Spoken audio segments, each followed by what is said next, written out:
ओम नमः शिवाय. मी महायोगी प्रेम आपणा सर्वांचे श्री शक्तिगीतेमध्ये हृदयापासून स्वागत करतो. सुस्वागत.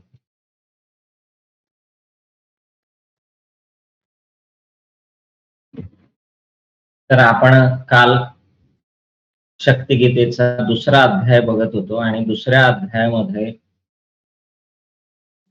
महादेवी आणि देवता यांचा जो संवाद सुरू होता, त्या संवादामध्ये माता सांगत होती, की मी, तू ह्या दोघांमध्ये निघून आपण व्हायला पाहिजे. सो मी त्यांची आहे, ते माझे आहेत आणि आम्ही एकच आहोत. ही जी 3 अवस्था आहे, हे परमतत्व भगवान शिव आणि यांचं तत्व आहे. सो ते माझे आहेत, मी त्यांची आहे. ह्या दोघं अहमची परिशुद्धता होऊन शिवत्व प्राप्त करण्याची स्थिती म्हणजे आम्ही एकच आहोत. तर मी त्यांची आहे, या विज्ञानाच्या अनुसार सती भावामध्ये गौरी माता सदैव विद्यमान असते. मी त्यांची आहे. आणि या कारणानेच पतिनिष्ठा, पतिव्रता देवीने पतीची निंदा ऐकता बरोबर आपल्या शरीराचा त्याग केला होता. तो ब्रह्ममय शिवामध्ये अनन्य प्रेमाने ही परमपवित्र विद्या स्वरूपा शिवादेवी नेहमी विद्यमान असते. तो ते माझे आहेत ह्या ज्ञानाने दुर्गा ब्रह्म शक्तिमयी असते आणि त्याच्यामध्ये ब्रह्माची सकल शक्ती या असते, त्या स्वतः प्रकाशित होत असतात. आणि या कारणामुळे बलाधीश कार्तिक स्वामी, बुद्धीश्वर श्री गणेशजी, धनेश्वरी देवी लक्ष्मी आणि विद्येश्वरी देवी सरस्वती यांची जी संतान आहे, ते बल, बुद्धी, धन आणि ज्ञानरूपी त्याच्या प्रभावाने त्यांच्यामध्ये सर्व प्रकारच्या शक्त्या विराजमान असतात. तो सती गौरी आपल्या पतीपासून जेव्हा पृथक झाली, तेव्हा तिची सत्ता राहत नाही. तीच तन्मयी आहे, अर्थात पतीमध्ये तन्मयता प्राप्त करणारी देवी आहे. पण दुर्गा देवी पतीच्या संबंधातून सर्व शक्तिमान होऊन स्थित होते. सतीच दुर्गा बनते आणि ही जी आहे गौरी आणि दुर्गा,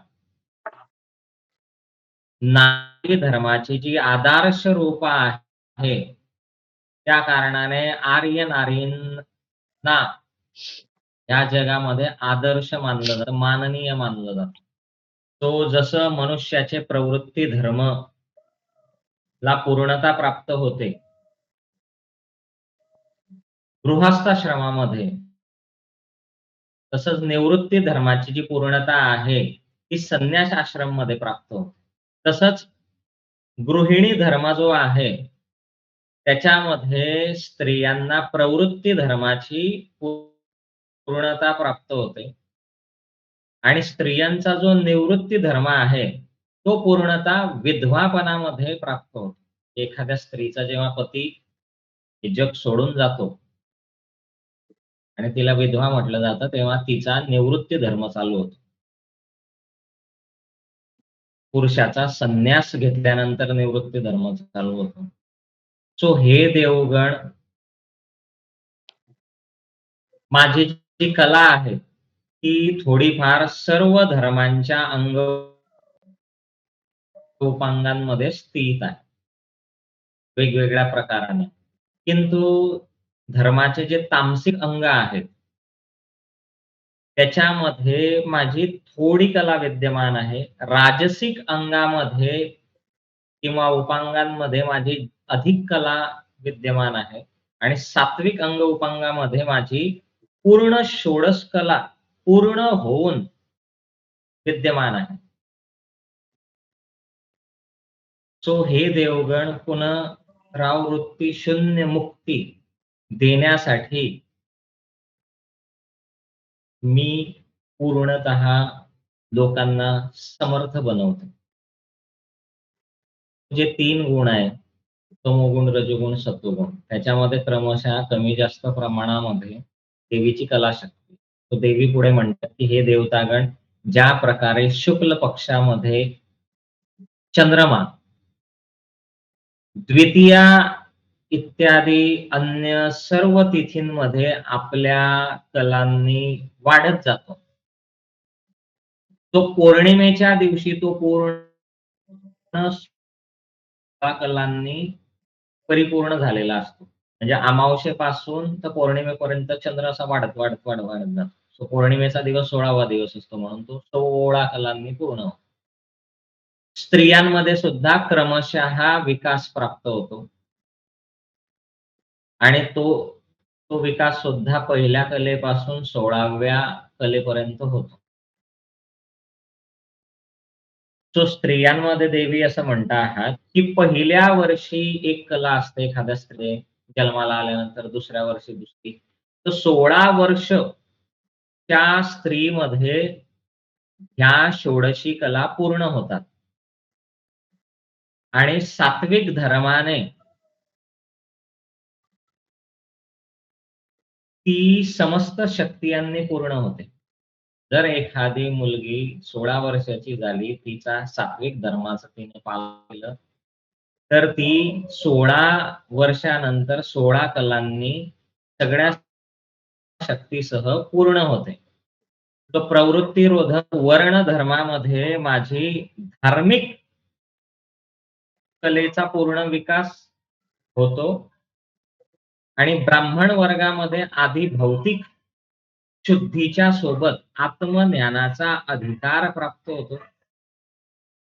त्याच प्रकारे निवृत्ती पोषक पवित्र आश्रम धर्मामध्ये माझी षोडश कलांनी क्रमशः विकास प्राप्त होतो आणि शेवटी जो संन्यास आश्रम आहे, त्याच्यामध्ये व्यक्तीला जीवनाची मुक्ती प्राप्त होते आणि ती मुक्ती प्राप्त करून तत्वयोगीला माझं स्वरूप प्राप्त होतं. स्वयं तो माझ्या स्वरूपामध्ये येतो. तो वर्ण धर्मामध्ये मीच गौरी आहे, मीच दुर्गा आहे, मीच वेगवेगळ्या आदर्श स्वरूपात नारी होऊन प्रकट होते आणि मनुष्याला कृतकृत्य करते. तो देवतागण हे तुम्ही नीट प्रकारे समजून घेणं गरजेचं आहे. तो त्याच प्रकारे आश्रम धर्मामध्ये मी विद्यारूपाने मनुष्यांना शांत करते. त्यांच्या मनमंदिरामध्ये प्रगट होऊन त्यांचं मन शांत करते आणि निरंतर त्यांचा अभ्युदय करते. तो त्यांच्या मनाला एक स्थिरता आणि शांतता, निश्रेय मी प्रदान करतो. तो हे देवतागण संन्यास आश्रमामध्ये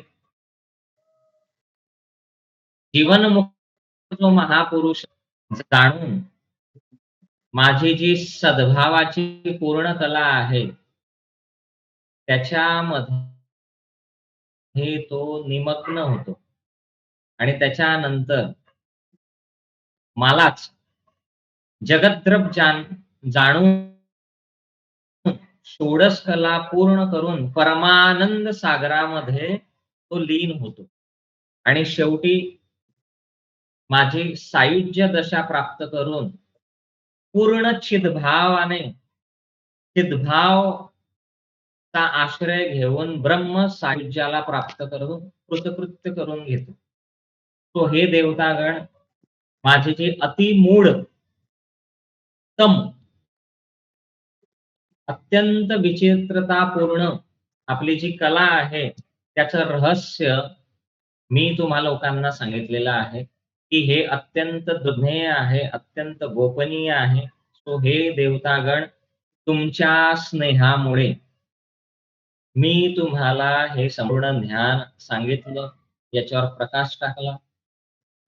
तो हे सगळं ऐकून आणि जाणून तुम्ही आपलं स्वतःचं परमकल्याण प्राप्त करावं, असं महादेवी देवता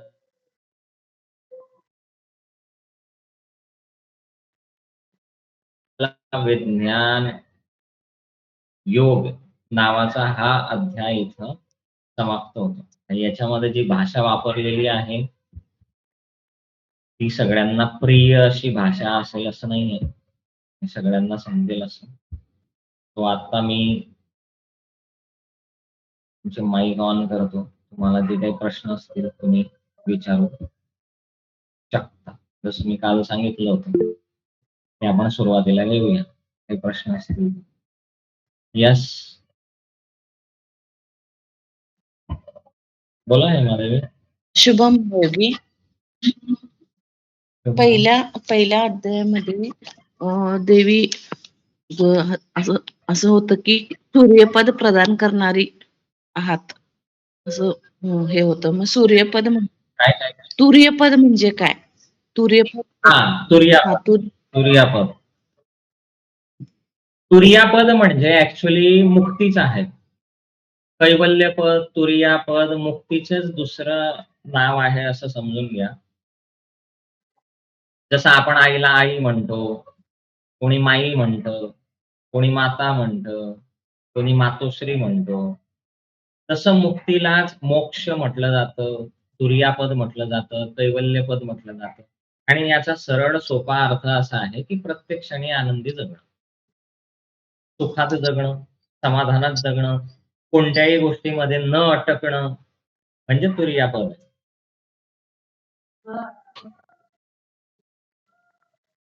क्लिअर आहे? हो.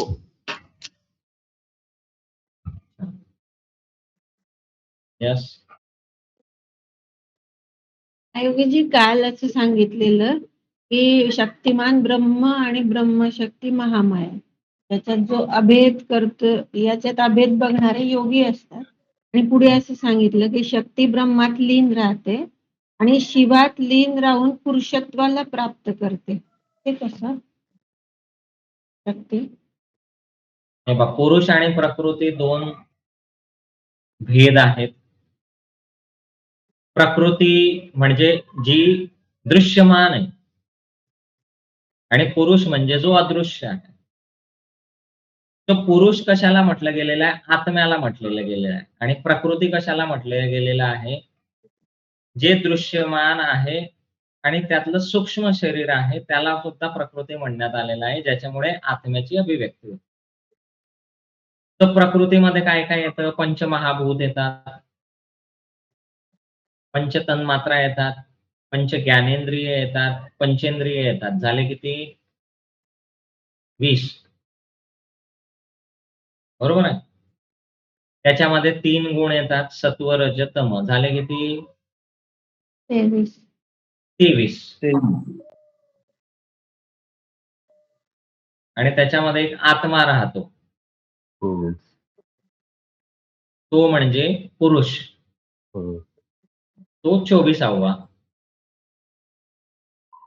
तो 23 तत्व, 26 तत्व आणि 27वा आत्मा, हे असं अनेक ठिकाणी वर्णन करण्यात आलेलं आहे. तो पुरुष बेसिकली आत्मा आहे. आता तुम्ही स्त्री असून सुद्धा आत्म्याला प्राप्त केलेला आहे का? आणि आम्ही पुरुष म्हणून सुद्धा आत्म्याला प्राप्त केलेलं आहे का? हे स्त्री पुरुष जे आत्ताच्या काळामध्ये आपण शब्द वापरतो, फिमेल किंवा मेल, पुरुष किंवा स्त्री, तर हे तिथूनच आलेलं आहे, प्रकृती आणि पुरुष.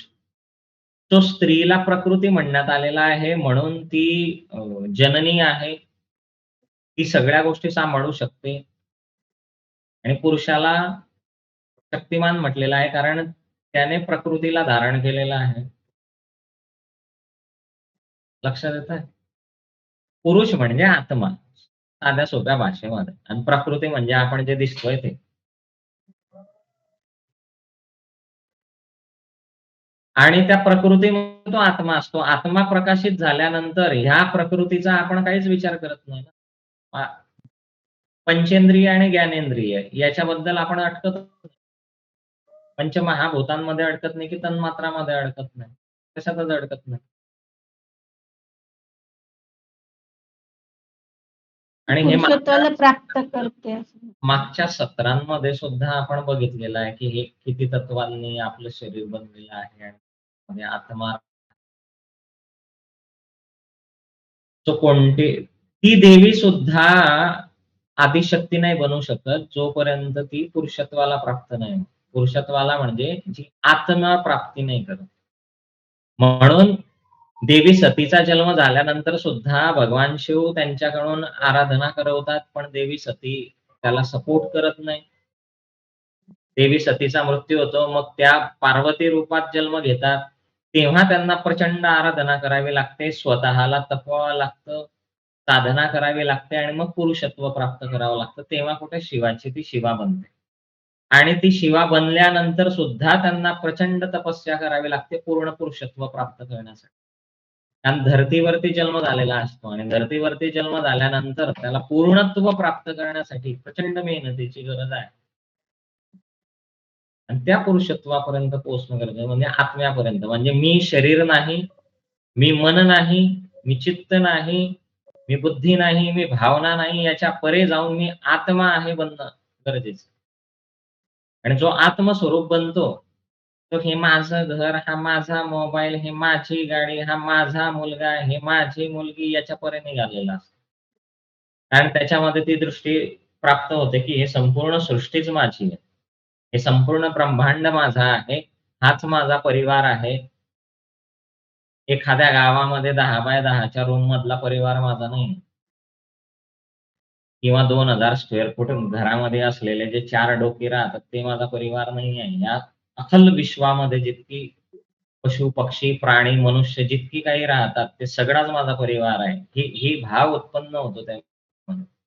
जेव्हा व्यक्ती आत्मस्वरूप होतो. आणि त्यालाच म्हणतात पुरुषत्व प्राप्त करणं. आध्यात्मिक भाषेत. भौतिक भाषेमध्ये म्हणाल तर त्याला पुरुषत्व प्राप्त करणं म्हणजे लोकं वेगळा अर्थ काढतील. म्हणजे ज्या स्त्रिया पुरुषासारखे कपडे घालतात, पुरुषासारखी कटिंग करतात, पुरुषासारखे व्यसन करतात, पुरुषासारखं भटकतात, ते पुरुषत्व नाहीये. हे आध्यात्मिक पुरुषत्व आहे. शब्दांची महिमा मोठी अपार आहे. पुरुष आणि प्रकृती हा कन्सेप्ट जो आहे, त्याच्यानुसार ते पुरुषत्व प्राप्त असं आहे. धन्यवाद. पण खरं सांगायला सांगू का तुम्हाला, की कोणत्या शक्तीनं काय होत आहे आपल्या जीवनात, एवढं सगळं डोक्यामध्ये भरण्यापेक्षा आपल्याला वर्तमान जीवनामध्ये काय करणं आवश्यक आहे? कोणत्या गोष्टीनं आपलं जीवन सुपेरियर बनवू शकतं, आपण मुक्ती प्राप्त करू शकतो, याच्यावरती आपण फोकस करणं गरजेचं आहे. मुक्ती याचा अर्थ काय, की प्रत्येक क्षणी आपण आनंदी जगू शकतो आणि ते तेव्हा शक्य आहे, जेव्हा आपली डिटॅचमेंट असेल प्रत्येक गोष्टीची.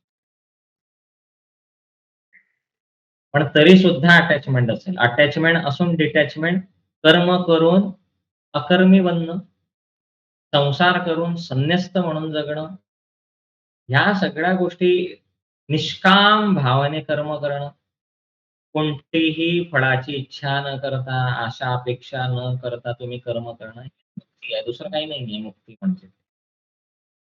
मुक्तीचा साधा, सरळ, सोपा अर्थ आहे निष्काम भावने कर्म करणं. कोणत्याही फळाची चिंता न करणं. हा माझा आहे, तो माझा आहे असं करण्यापेक्षा हे अखिल विश्व माझं आहे. कारण त्या व्यक्तीला ते सत्य कळतं. सत्य कळल्याशिवाय व्यक्ती मुक्त होऊच नाही शकत. नाहीतर अहम राहणार, मग राग-रोष राहणार, एकमेकांची भांडण राहणार, हे माझं, हे तुझं, हे सगळंच राहणार. जेव्हा व्यक्ती सत्य स्वरूपात येतो, ते सत्य त्याच्यामध्ये प्रकाशित होतं, आत्म्याचा प्रकाश त्याच्यामध्ये पसरतो. तो आपोआपच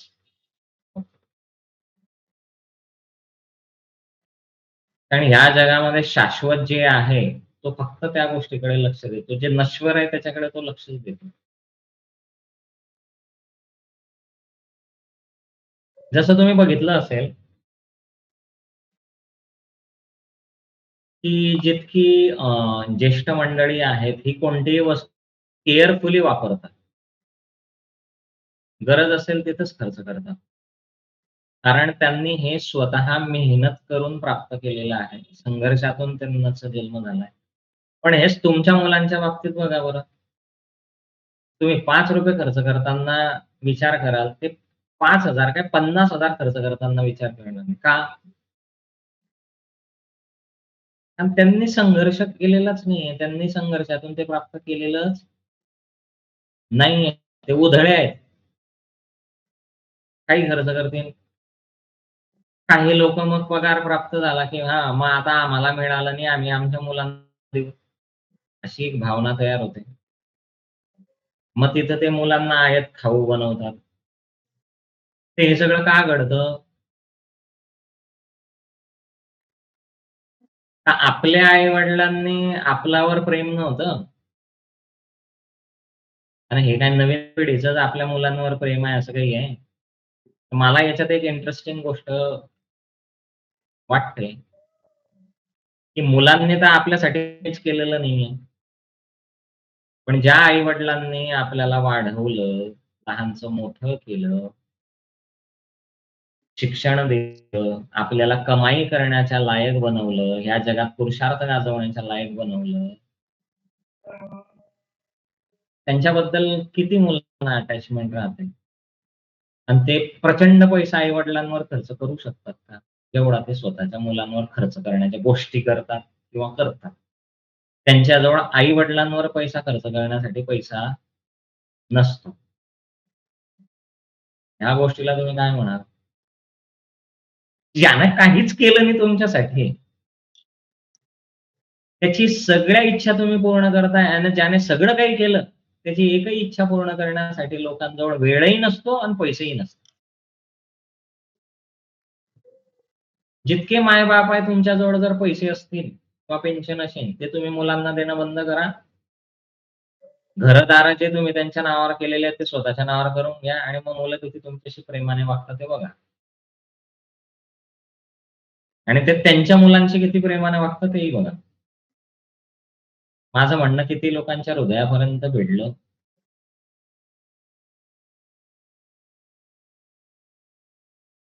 हे का कळत नाही लोकांना?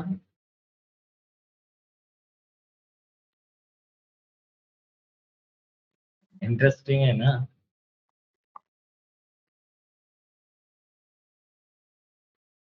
कारण आहे त्या गोष्टीला. तुम्ही तुमच्या मुलांना जे आयतं दिलं ना त्याचे हे परिणाम. आपण आपल्या आई-वडिलांना सोडलं का? सोडलं का कधी?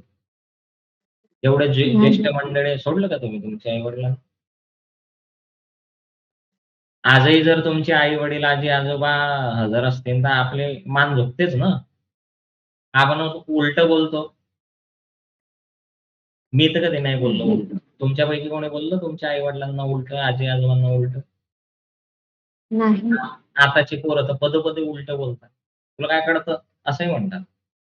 आदळआपट करतील, मारामारी करतील, तरी पण त्यांना सगळ्या वस्तू मिळतात.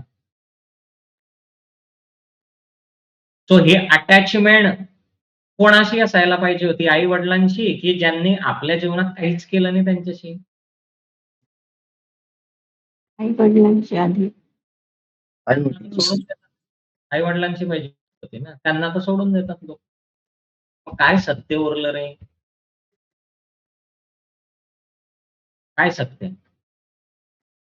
ज्याच्याशी सगळ्यात जास्त अटॅचमेंट पाहिजे, त्याच्याशी डिटॅचमेंट आणि ज्याच्याशी अटॅचमेंटचा संबंधच असायला नको, त्याच्याशी अटॅचमेंट. म्हणजे ज्याच्या सगळ्यात जास्त डिटॅचमेंट पाहिजे, त्याच्याशी अटॅचमेंट. हाच यालाच माया म्हणतात.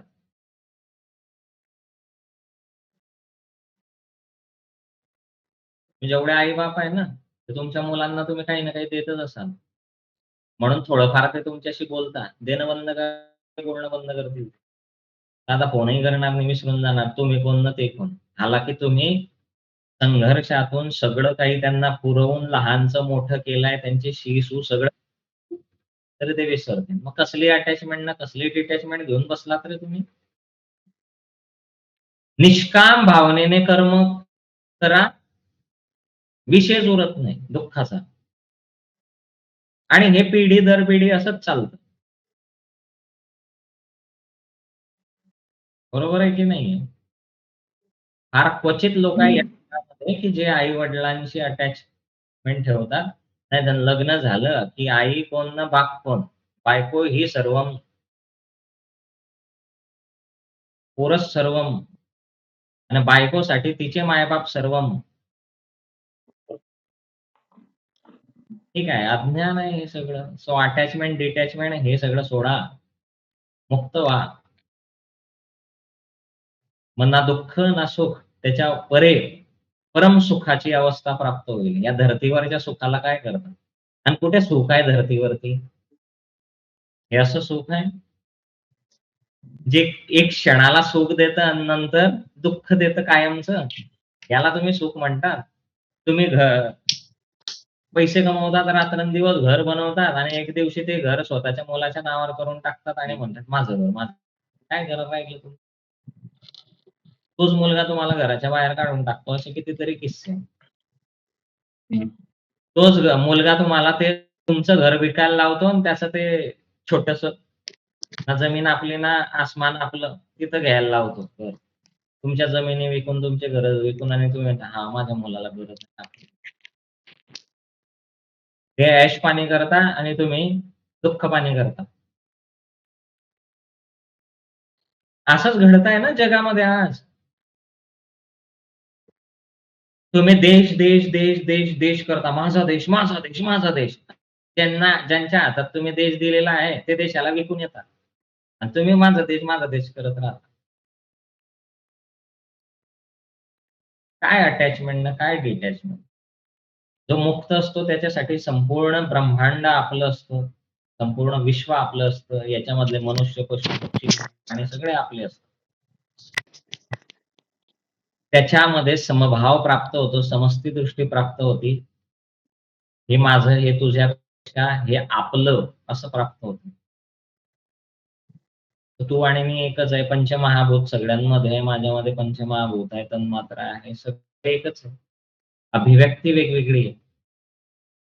तो कोणात अटकणं आणि कोणापासून डिटॅच होणं हा विषयच उरत नाही. तो जो आत्म्यामध्ये प्रकाशित होतो, त्याच्यासाठी हे नथिंग आहे. जस्ट तो येतो, आपलं काम करतो, म्हणजे उपभोग घेतो आणि या सृष्टीला विदा करतो. वाटलंच तर पुन्हा जन्म घेतो, नाहीतर परमात्म्यामध्ये लीन राहतो. एवढं साधं सिंपल गणित आहे. तुम्ही म्हणता आम्ही आमच्या मुलांसाठी रक्ताचं पाणी करतो. ते जर रक्ताचं पाणी माय-बापांसाठी केलं कधी? नाही. तिथं मग आई व्हिलन बनते, बाप विलन बनतो, कारण तो आमच्या संसारामध्ये ढवळाढवळ नाही का? खरं तर ते ढवळाढवळ करत नसतात. त्यांच्या जीवनाचे जे अनुभव आहे, त्यांनी जो संसार केलेला असतो, त्याच्यानुसार ते गाईडन्स करत असतात. हां, काही एकदम ढवळाढवळ करतात. पण जनरली त्याच्यामध्ये पुरुषांची संख्या कमी आहे, स्त्रियांची संख्या जास्त. राइट आहे? कारण त्यांनी राइट. प्राप्त केलेलं नाही. कोणतं पुरुषत्व? अध्यात्मातलं पुरुषत्व. आणि भौतिकवादातलं जगातलं जरी पुरुषत्व प्राप्त केलं, तरी तुम्ही कोणाच्या आयुष्यात इंटरफेअर करणार नाही. कारण पुरुषाला दुसऱ्याच्या आयुष्यात घुसणं पटतच नाही. लॉजिकली. कारण तो लॉजिकली विचार करतो, तर काय फायदा आहे रे आपला याच्या आयुष्यात घुसून? कुठे रिकामा डोक्याला ताण करून घ्यायचा, शांततेत आयुष्य जगायचं. स्त्री रिकामी शांतता पण भंग करण्यासाठी घुसते कुठेतरी. हे स्त्रियांना वाईट वाटू नये, पण तुम्ही तुमचा स्वभाव जाणून घ्या. तुम्हाला प्रत्येकच गोष्ट जाणायची आहे. पुरुष तसं नाही करत. त्याला काही प्रत्येक गोष्ट जाणायची नसते. अजिबात तो लक्ष घालत नाही. आणि मग स्त्रिया डायलॉग मारतात. कुठेच लक्ष देता नाही, सगळं मलाच बघावं लागतं. कशाला लक्ष देणार आहे तो? तुम्ही त्याला लक्ष देऊच देत नाही तर. आणि दिलं तर कोणतं तुम्ही त्याला मान्य करता? साधं सरळ गणित आहे. तो तिथून जेव्हा तुम्ही आत्मतत्वाकडे येता, एका पुरुष तत्वाकडे येता, तुम्ही मुक्त होत जातात या सगळ्या गोष्टी. तुम्हाला कळायला लागतं, की याचा फायदा नाहीये. याच्याने उलट नुकसान आहे. उलट आपली दुःखाची भावना क्रिएट होते. वेदना क्रिएट होतात. मनामध्ये नकारात्मक विचार उद्भवतात. या सगळ्यांच्या परे जाणं गरजेचं आहे. एकदम स्थिर. तो इथं देवी काय म्हणते, "मी मनोमंदिरमध्ये जाऊन त्याला स्थिरता प्रदान करतो." तर आपल्या मनोमंदिरमध्ये देवी आली आहे का? स्त्रियांनी लवकर विचार करा. कारण स्त्री, देवी पण स्त्री, तुम्ही पण स्त्री. तुमचं मन लवकर शांत होतं, की पुरुषाचं मन लवकर शांत होतं? म्हणजे आता इथं मी आता भौतिक जगतातली वर्तमान स्थितीतला पुरुष स्त्री म्हणतोय, की लेडीजचं मन लवकर शांत होतं का जेंट्सचं मन लवकर शांत होतं? साधारणतः जेंट्सचं माहेरघरी. का? कारण ते रिकाम्या गोष्टीत नाक खुपसत. खरं तर देवी मनोमंदिरमध्ये जाऊन शांती प्रदान करते. कारण शांती इटसेल्फ अ फिमेल एनर्जी. शांती काय आहे? फिमेल एनर्जी आहे ना, स्त्री शक्ती आहे ना. विशेष म्हणून जर तुम्ही बघितलं, की विद्या, बुद्धी, शक्ती, समृद्धी, जगामध्ये सगळ्या लोकांना जे पाहिजे ते सगळं फिमेल एनर्जी. आणि इंटरेस्टिंग गोष्ट आहे, की हे सगळं पुरुषांनी लवकर प्राप्त केलेलं आहे स्त्रियांपेक्षा. खरं तर या सगळ्या स्त्री शक्त्या आहेत. ह्या पुरुषांपेक्षा स्त्रियांनी लवकर प्राप्त करायला पाहिजे. बरोबर आहे की बरोबर आहे? बरोबर. पण स्त्रिया ते प्राप्त करत नाही. कारण स्त्रिया नको त्या गोष्टीमध्ये नाक खुपसतात. आणि हे मी स्पष्टपणे तुम्ही बऱ्याच स्त्रिया इथं हजर आहेत. मुद्दामून तुम्हाला सांगतो आहे. तुम्हाला आतमध्ये आहे ना तुमचा इगो हर्ट झाला पाहिजे आणि तुम्ही जागृत झाले पाहिजे. आताच्या काळामध्ये पुरुषांसोबत जी स्पर्धा चालू आहे ती बंद करायला पाहिजे. का? कारण तुम्ही पुरुषांपेक्षा श्रेष्ठ आहात. ऑलरेडी श्रेष्ठ आहात. वेदांमध्ये, उपनिषदांमध्ये, प्रत्येक ग्रंथांमध्ये स्त्रीला पुरुषापेक्षा श्रेष्ठ मानण्यात आलेलं आहे. आणि तुम्ही ती श्रेष्ठता सोडून पुरुषांची कुठे कंपॅरिझन करत बसले, की आम्हाला पुरुषांच्या बरोबर यायचंय. म्हणजे वरच्या स्थितीला असलेला व्यक्ती खालच्या स्थितीला येणार. खरं तर स्त्रियांनी प्रत्येक गोष्ट लवकर प्राप्त करायला पाहिजे ॲज कंपेअर टू पुरुष. पण पुरुष सगळ्या गोष्टी लवकर प्राप्त करतात, स्त्रिया उशिरा प्राप्त करतात. त्याचं कारण काय? स्त्रियांनी आपलं अस्तित्व, आपली योग्यता चा त्याग करून टाकलेला आहे. आपल्या व्यक्तित्वाचा त्याग करून टाकलेला आहे. आणि म्हणून त्यांना प्रत्येक गोष्टीमध्ये संघर्ष. नाहीतर नाही आत्ताच्या इतिहासामध्ये कुठे तुम्हाला शिकवलं, की स्त्री किती विद्वान असते आणि किती यशस्वी असते आणि तिच्यामुळे काय-काय घडतं. किती स्त्रियांची इतिहासात, वेदांमध्ये, उपनिषदांमध्ये, ग्रंथांमध्ये वर्णन आहे. मैत्रेयी आहे, अनुसूया आहे, जिने दत्त महाराजांना जन्म दिला. किती स्त्रिया आहेत. माता पार्वती आहे, जिने कार्तिक स्वामी गणपतींना जन्म दिला. देवी लक्ष्मी आहे. हे काय या स्त्रिया काय आदर्श नाही का तुमच्यासमोर? आहे.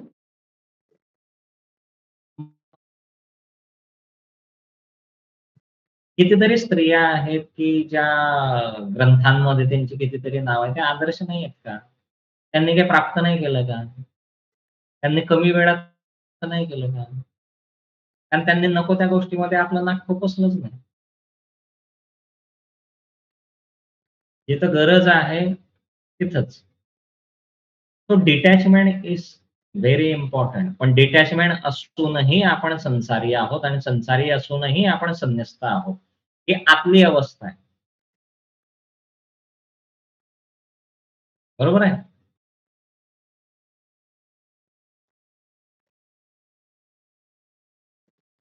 सो हे जगातला 8वं अजूबा आहे, की मुलांना आई-वडिलांविषयी अटॅचमेंटच नसते. आहे की नाहीये? हो. लग्न लग्न करताना पोरगा ना पोरगी इतकी आनंदी असतात, की जेलमधूनच बाहेर निघतात. मग ते प्लॅन करता मोठा इव्हेंट. आपण लग्न असं करू, इतक्या लोकांना बोलवू, असं डेकोरेशन करू, असे कपडे घालू, असे हे करू. त्यांच्या मनामध्ये कुठेच नसतं. आई-वडिलांविषयीचा विचार पण नाही येत. हां, आई-वडिलांविषयीचा कसा विचार येतो, इतके पैसे पाहिजे, तितके पैसे पाहिजे, तितके पैसे पाहिजे, तितके पैसे पाहिजे. तुम्ही आमच्या लग्नामध्ये काही खर्चच नाही केला. दुसऱ्याच्या मायबापांनी किती केला? मायबापांनी पण उदाहरणं द्यावे ना. त्याचा पोरगा कसं त्याच्या बापांना मस्तपैकी सगळं करून देतो. तेच पोरगा द्यायला उदाहरणं तर पाहिजे. किती उदाहरणं सापडतील असे? सापडतील का? हो, एकदम. आणि जी मुलं आई-वडिलांना सोडून जातात त्यांना तर अजूनच मुलांचा गर्व राहतो. आमची मुलं मेट्रो सिटीमध्ये आहे, आमची मुलं फॉरेनले आहे. डोक्यामध्ये एक किडा भरून टाकायचा आणि मुक्त होऊन जायचं. नाही का?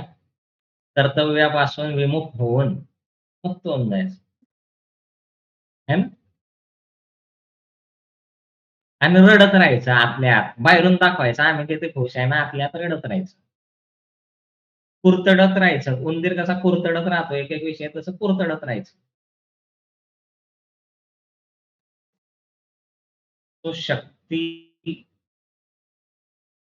गीतेमधून आपल्याला एकच शिकायचं आहे, की कोणत्या सामर्थ्यामुळे काय प्राप्त होत आहे याच्यापेक्षा आपल्या जीवनामध्ये जे चालू आहे, ते आपण सुधारू कसं शकतो, बदलू कसं शकतो. आपण निष्काम कर्मयोग कसा साध्य करू शकतो. आपण मुक्त कसं होऊ शकतो. आपण प्रत्येक क्षणी आनंदी कसं जगू शकतो. आपण निरोगी कसं जगू शकतो. याच्यावर फोकस करा. बाकी जे कर्तव्य कर्म आहे ते करत राहा. त्याच्यामध्ये अडकू नका, की रिटर्नमध्ये कोणीतरी तुम्हाला काहीतरी देईल. रिटर्नमध्ये कोणाकडून तरी काहीतरी पाहिजे अपेक्षा आली म्हणजे दुःख आलं. आणि जर अपेक्षाच ठेवली नाही तर कसलं दुःख? होईल का दुःख? नाही. नाही होणार दुःख. पण मनुष्य एवढा खतरनाक आहे, की तो अपेक्षा ठेवल्याशिवाय राहतच नाही. आणि जर ठेवायचीच आहे अपेक्षा तर स्वतःकडून ठेवायला काय हरकत आहे, की मी असा बनणार, मला असं बनायचं आहे. पण त्या अपेक्षा लोकांच्या नसतात. राइट?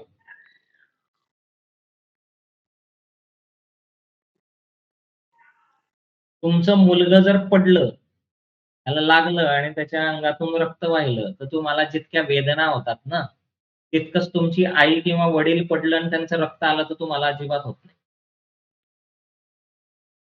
खरं आहे की खरं आहे? खरं. खरंय. खरं तर वेदना कुठे व्हायला पाहिजे तुम्हाला सगळ्यात जास्त? आई-बाबा पडल्यावर रक्त आल्यावर व्हायला पाहिजे, की ते पोरगं तुम्ही जन्माला घातलं ते पडल्यावर रक्त आल्यावर व्हायला पाहिजे वेदना? आई-वडील. आई-बाबा पडल्यावर बघतात. कारण आई-वडिलांना तुम्ही जन्म देऊ शकत नाही, पण पोरांना जन्म देऊ शकता. इंटरेस्टिंग आहे ना? आई गमावली तुम्ही आयुष्यातून तर ती पुन्हा मिळत नाही. बाबा गमावले, आजी-आजोबा गमावले तर पुन्हा मिळत नाही. पण तुम्ही मूल गमावलं, तर तुम्ही मूल जन्माला घालू शकता. करेक्ट आहे? हो. तो छत्र तुम्ही छत्रपती त्याच्यामुळेच बनता, जेव्हा माय-बापांचं छत्र डोक्यावर असतं, नाही का? शिवाजी राजांना छत्रपती म्हणतात. छत्र कोणामुळे मिळालं? जिजामातांमुळे मिळालं ना. जिजामातेनं हो. छत्रच दिलं ना, तर छत्रपती कुठून बनले असते? बरोबर आहे की बरोबर आहे? बरोबर. सो स्त्रियांनी आपली शक्ती ओळखली पाहिजे, स्वतःच्या अस्तित्वामध्ये उभं राहिलं पाहिजे आणि ते दैवी पुरुषत्व प्राप्त केलं पाहिजे म्हणजे प्रकाशित व्हायला पाहिजे. आणि जगामध्ये ज्या काही शक्त्या आहेत, त्या स्त्री शक्त्याच पाहिजे लोकांना. विद्या पाहिजे, बुद्धी पाहिजे, समृद्धी पाहिजे, शक्ती पाहिजे आहे. काय आहे? स्त्री फिमेल एनर्जीज आहेत. नाही का?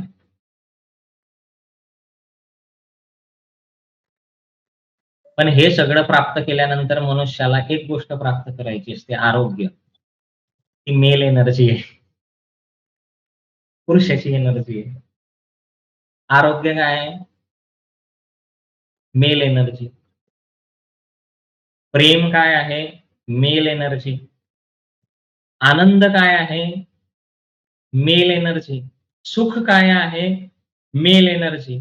तर तुम्हाला कळत आहे फिमेल आणि मेलमध्ये काय डिफरन्स आहे? जे भौतिक आहे ते फिमेल एनर्जी आहे आणि जे आंतरिक आहे ते मेल एनर्जी. सुख कुठे बाहेरून तुम्ही गेलात आणि मी ₹1,00,000 देतो मला सुख द्या. मिळेल? आहे. नाही. पण तुम्ही ₹10,00,00,000 घेऊन जा आणि एखाद्या पार्टीला फंड द्या आणि म्हणा मला नगरसेवकाचं तिकीट द्या. तुम्हाला शक्ती ते पैसे बरोबर आहे?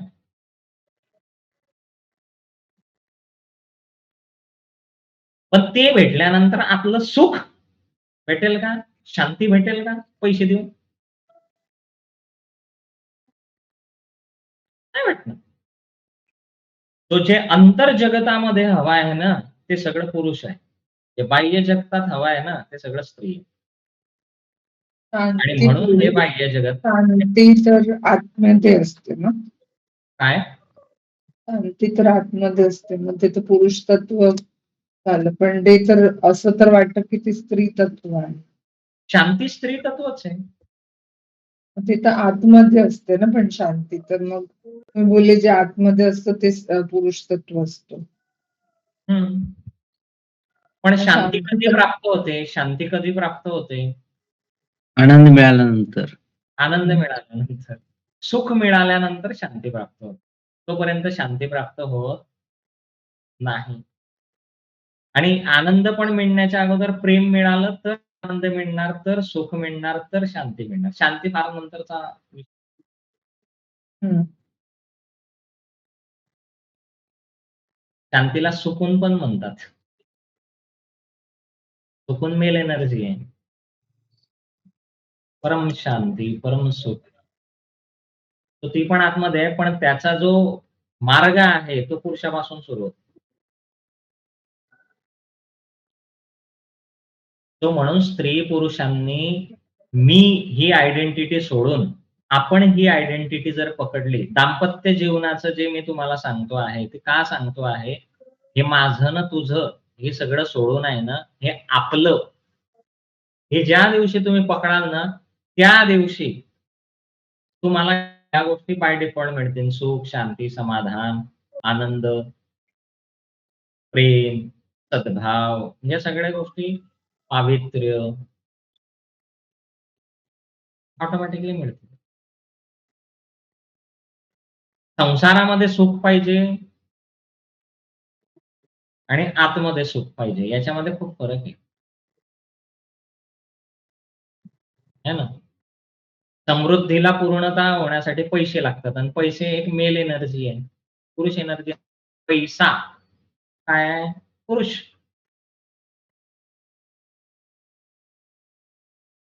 सत्ता, सत्ता मेल एनर्जी आहे. तो एकमेकांशी भांडण्यापेक्षा, एकमेकांशी तुलना करण्यापेक्षा, आपण जर तू आणि मी एकच आहोत, असं जर मानलं, तर जगातले सगळे संघर्ष खतम होऊन जातात. सगळे संघर्ष. हे माझे पैसे आहे, हा माझा दागिना आहे, हे माझ्या आईने दिलाय, हे माझ्या बाबाने दिलं आहे, हे माझं जे आहे ना, हे मी पगार कमवला आहे, हे मी नोकरी केली आहे, हे माझं सोडलं ना, की मग आपलं केलं ना, आयुष्य फार सुंदर. आणि ज्याचा त्याचा रिस्पेक्ट ज्याला त्याला दिला तर विषयच संपतो. कशाला आपल्याला दुसऱ्याचं रिस्पेक्ट छिनून कमवायचा आहे. रिस्पेक्ट मागितला नाही जात भिकाऱ्यासारखं, की मला रिस्पेक्ट द्या, मला सन्मान द्या, मला मान द्या, असं करायचं माणसाने. आपल्या कर्तृत्वाने लोक मजबूर झाले पाहिजे आपल्याला मान सन्मान द्यायला. असं काहीतरी कर्तृत्व गाजवलं पाहिजे. काय दररोज हा मला मान देत नाही, तो मला सन्मान देत नाही, हा माझी इज्जत करत नाही. त्याला रडत बसायचं, आपलं कर्म करायचं. आणि या सगळ्यांमध्ये फसायचंच कशाला? मला सांगा, गल्लीमध्ये 4 लोकांनी तुम्हाला इज्जत दिली आणि 40 लोक तुम्हाला इज्जत देत नाहीये, तर त्याला काय इज्जत म्हणायची? म्हणायची का? नाही. काय इज्जत घेऊन बसला 4 लोकांमधल्या गोष्टी. आणि कोणी तुम्हाला इज्जत देत नाही, याचा अर्थ तुमच्याजवळ इज्जत नाहीये असं होतं का? अजिबात नाही. मग? पण लोकांना सगळ्यात जास्त दुःख कशाचं आहे? मला रिस्पेक्ट लोक दे. अरे लोक तुम्हाला रिस्पेक्ट देवो का नको देवो, तुम्हाला सेल्फ रिस्पेक्ट आहे का? लोक तुमच्यावर प्रेम करो का नको करो, तुमचं स्वतःवर प्रेम आहे का? लोक तुमच्या इच्छा कंप्लीट करो का ना करो, तुम्ही स्वतःच्या इच्छा पूर्ण करण्यासाठी सक्षम आहे का?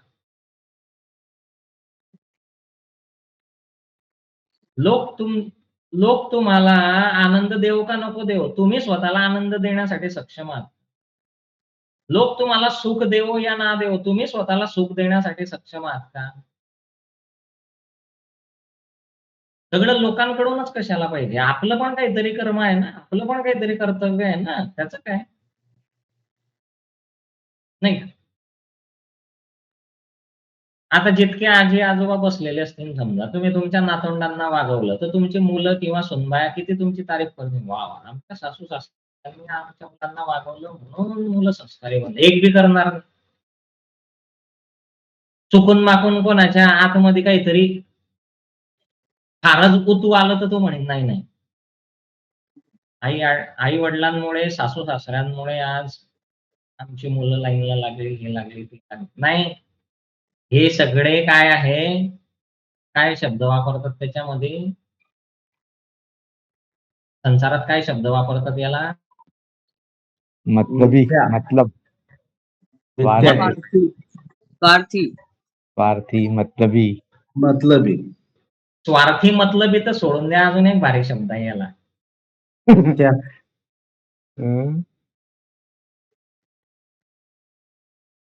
उपकाराची जाण तर ठेवतच नाही. म्हणजे आई वडिलांनी काय बलिदान दिलं कृतज्ञ, कृतज्ञ. हा? कृतज्ञ. कृतज्ञ हा शब्द लय भारी आहे. कृतज्ञ राहतात ते, कृतज्ञ नाही राहत. नाही म्हणजे त्यांच्यामध्ये आभाराची भावना नसते, उलट इगो असतो. हा मग काय झालं, वाढवलं तर तुम्ही 4 दिवस दूर जा, त्यांची नानी त्यांनी आठवेन, नाना आठवतील, आजी आठवेन, आजोबा आठवतील. तुम्ही करू नका, फक्त समजेल त्यांना.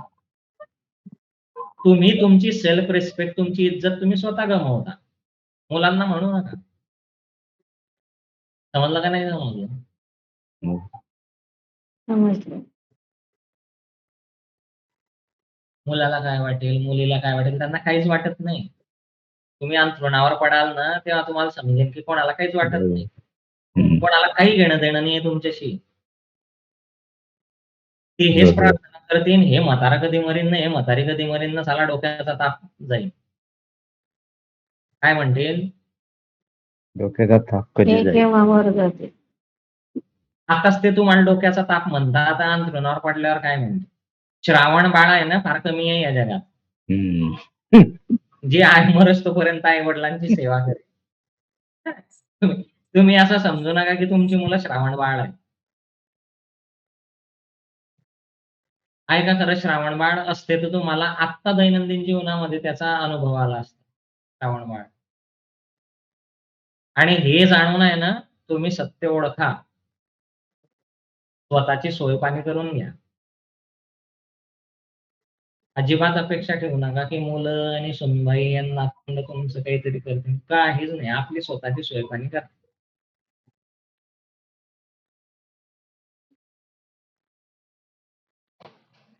आलं लक्षात? सो माझा मुलगा, माझी सुनबाई, माझा नातू करण्यापेक्षा आहे ना, जगामध्ये जे चांगले आहेत ना, त्यांना जर तुम्ही काही चांगलं दिलं तर ते वागवतील. तुम्हाला, पण हे सख्य नाही वागवणार. हम्म. पण आपलं काय आहे? माझं, माझं, माझं, ह्या माझ्याहून आपणवर या. जगामध्ये तुम्हाला याच्यापेक्षा चांगली मुलं भेटतील, याच्यापेक्षा चांगल्या सुनबाया भेटतील, याच्यापेक्षा चांगले नातवंड भेटतील. जे तुमच्या प्रती कृतज्ञता पण ठेवतील, आभाराची भावनाही ठेवतील आणि तुमची सेवाही करतील. आणि ज्यांना तुम्ही आयुष्य एकदम समर्पित करून टाकलं ते तुमच्या प्रती कृतज्ञ बनतील. एवढं सगळं तुम्ही केल्यानंतर ते काय म्हणतील, काय केलं तुम्ही आमच्यासाठी? ऐकायला भेटणारच आहे तुम्हाला हे उत्तर. ऐका तुम्ही माझं. तुम्ही जेव्हा मराल ना, माझा चेहरा आठवाल. तुम्हाला समजेल जीवनाचं सत्य त्यावेळेस. की नाही रे भाऊ, हा बरोबर सांगत होता. हे मी भ्रमामध्ये जगत होतो. हा भ्रम आहे. ही एक माया आहे, ज्याच्यामध्ये मी फसलो होतो, गुरफटलो होतो. पण सत्य काय आहे? सत्य याच्यापेक्षा काहीतरी वेगळं आहे. खऱ्या अर्थाने ईश्वरीय राज्यामध्ये ज्याचं आणि तुमचं बॉन्डिंग जोडतं तेच तुमचं नातं आहे. तुम्ही ज्याला जन्म दिला आणि ज्याने तुम्हाला जन्म दिला, त्याच्याशी तुमचं नातं आहे, निभवायला पाहिजे हे सत्य आहे. पण तुम्ही निभवत नाही, तो विषय वेगळा. है ना? माझ्या दृष्टिकोनातून अकॉर्डिंग टू मी, की मुलांप्रती कर्तव्य असण्यापेक्षा कोणत्याही व्यक्तीचं कर्तव्य आपल्या आई वडिलांप्रती जास्त असतं. हा, आई वडील पूर्णतः या जगातून नष्ट झाल्यानंतर आपलं कर्तव्य मुलांप्रतीचं पूर्णतः आहे. आणि मुलंही स्वतःचं आयुष्य जगण्यासाठी सक्षम झालं. लग्न लावलं म्हणजे तुमचा आणि मुलांचा संबंध संपला. कारण मुलगा सक्षम झाल्याशिवाय लग्न लावलं का? मुलगी सक्षम झाल्याशिवाय लग्न लावले का? आणि मग जर ते सक्षम नव्हते तर कशाला लावलेले लग्न? तुम्हाला जर सगळं पुरवायचं आहे, डाळ बी आम्हीच पुरवू, गहू पण आम्हीच पुरवू, घर पण आम्हीच घेऊन देऊ, कपडे बी आम्हीच घेऊन देऊ, सगळं आम्हीच करून देऊ, प्रॉपर्टी बी आम्हीच घेऊन देऊ. कशाला लावले लग्न? जर ते सक्षमच नव्हते तर? मग हा दोष कोणाचा आहे? आई मग लोक काय वडिलांचं. करतात? तो बायकोचा गुलाम झाला आणि ते नवऱ्याची गुलाम झाली. आम्हाला विसरले. लग्न झाल्यानंतर विसरले. याला कारणीभूत तुम्हीच. तुम्हीच म्हणजे जगातले. तुम्ही जे हजर आहे त्यांच्याबद्दल बोलत नाही मी. ओव्हरऑल पूर्ण जगातल्या लोकांची विवंचना आहे. तो इथं आपण थांबूया आणि उद्याच्या दिवशी भेटूया. तिसरा अध्याय आपण सुरू करूया. पण प्रपंचामध्ये, दाम्पत्य जीवनामध्ये माझं तुझं करण्यापेक्षा आहे ना, आपलं असं करा. मी आणि तू एक आहे या भावनेनं जर तुम्ही जगाल ना, तर प्रपंच सुखावह आहे, आनंदमय आहे, सुखमय आहे.